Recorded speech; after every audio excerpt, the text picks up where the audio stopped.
இன்றைய இறை வார்த்தை.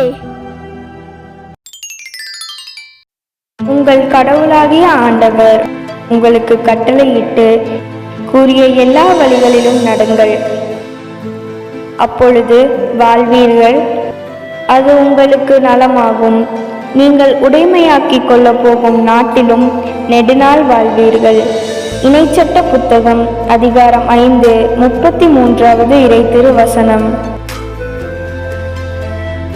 உங்கள் கடவுளாகிய ஆண்டவர் உங்களுக்கு கட்டளையிட்டு கூறிய எல்லா வழிகளிலும் நடங்கள், அப்பொழுது வாழ்வீர்கள், அது உங்களுக்கு நலமாகும். நீங்கள் உடைமையாக்கிக் கொள்ள போகும் நாட்டிலும் நெடுநாள் வாழ்வீர்கள். இணைச்சட்ட புத்தகம் அதிகாரம் 5 33வது இறை திருவசனம்.